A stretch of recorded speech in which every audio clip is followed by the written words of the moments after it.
Yahoo Sports Elite Athlete Workouts, presented by Duracell. Rely on copper to go for the gold. I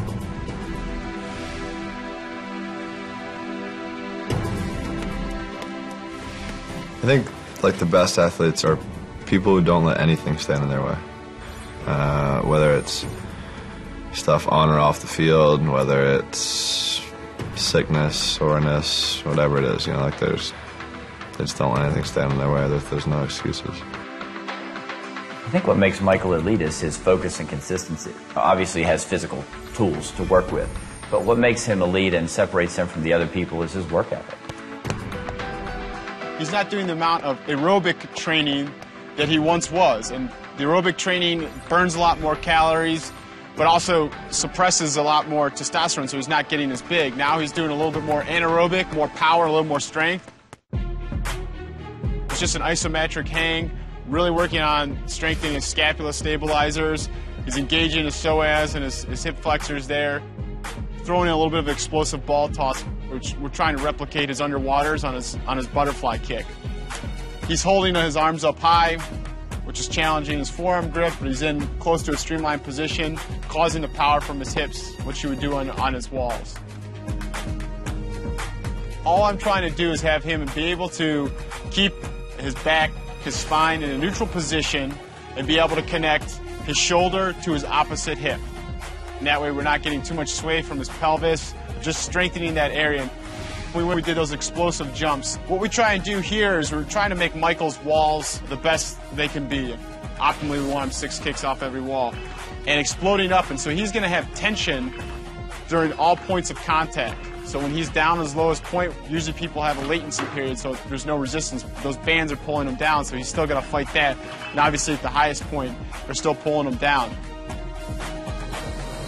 We did some sled work, which is just overloading the entire body. If he's not staying engaged, if he's not driving through his hips up to his shoulders, you'll start to see some arching in his back.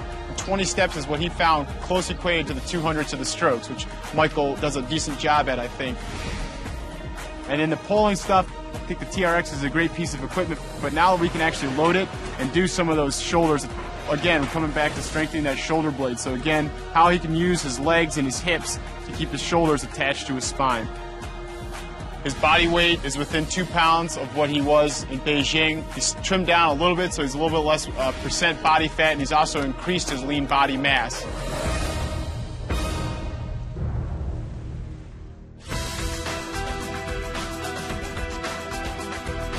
We've taken from building just a tremendous amount of strength leading up to 08, we've now transferred over to a little bit more power, so a little bit more of the Olympic lifts, a little more explosive stuff.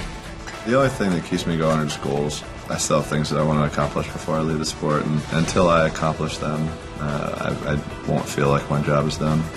What a swimmer wears in the pool is oftentimes as newsworthy as the physical feats they accomplish between their 2 lane lines. From an athlete's experience, we're always looking for that little edge, especially when it comes to recovery. That's why you're going to find this fascinating to learn what Michael Phelps sleeps in to help his body repair itself. The better the gear, the faster you run and the faster you swim. Up. It's that little extra bit that makes that big difference. The Under Armour Recharge suit. And this is a compression suit that's designed to be worn after a practice, game, or a workout. Helps the body recover. Whether it's when I'm traveling overseas, after a workout, after a meet, I sleep in it. So it's just like, it's like little things, you know, that I'm finding the older I get, I need to pay attention more to the smaller things that are going to make a big difference. And you know, for me, recovery is so big. What you're trying to do is create a general compressive environment over the entire body. So all your muscles are getting a workout. You need to compress those muscles. That compression over the course of the entire body allows the muscles to increase their level of repair. Top and the bottom work identically. It focuses on the key muscle groups and the large muscle groups, but all muscles are working together in the course of a workout. You'd be surprised about the amount of stress that can develop and even the supporting muscle structures. What this does is by going from head to toe and really leaving nothing untouched, it allows the whole body to work as a system to repair the body quicker than as if you weren't wearing the suit at all. When I compete, I swim, and then I get a massage, and I ice bath. I put it on, and in the morning I go back and take a nap. So I take a nap with it on, and I do the same after the finals, and I just sleep in it. The biggest thing he's noticing, one, the decrease in those kind of day-to-day aches and pains, but also the readiness to jump back in the pool or the gym and compete at a high level. You know that feeling when you have that on day or you have that off day? Those off days tend to go away. And again, you're not sure exactly why, but wow, what a difference you can tell when you wear it and when you don't.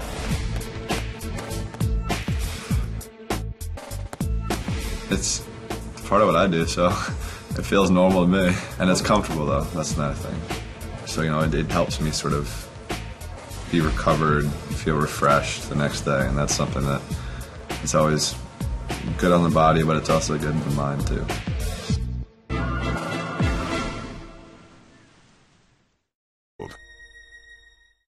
4 years ago, Michael Phelps and his diet hit the headlines, reporting that he consumes 12,000 calories a day.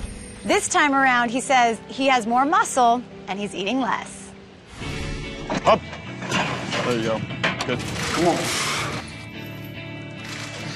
I don't eat anywhere close to what I used to eat. It's toned down a lot, and I probably don't eat as much junk food as I did back in the day. I think the 12,000 calories was a little exaggerated. It sort of grew.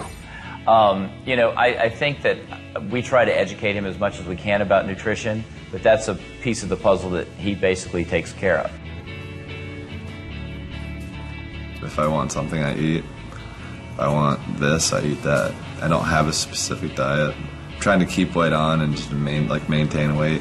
I think that's hard enough. Trying to get everything that I need in a day is challenging. I do think he has very good basics in terms of getting all the nutrients and vitamins he needs. He does take a couple vitamin supplements because we think things like vitamin D we found that he's deficient in, so I think that that's been helpful. But in general, his nutrition is sound. I wouldn't say it's perfect, but I think it's pretty good. I just think we have to watch his total calories. I'm concerned about him losing weight. What happens is Michael has a very high metabolism, so that if his calorie level does go below a certain level, he starts to lose weight. So we monitor his weight pretty carefully. It's just like a car. You know, if you put high performance fuel in there, you're going to get a better performance out of your car. I guess with age, I've been able to learn just a lot of stuff, you know, from other people or, you know, just trial and error. It's true. The higher octane fuel you put in your system, the faster you go, the better you perform.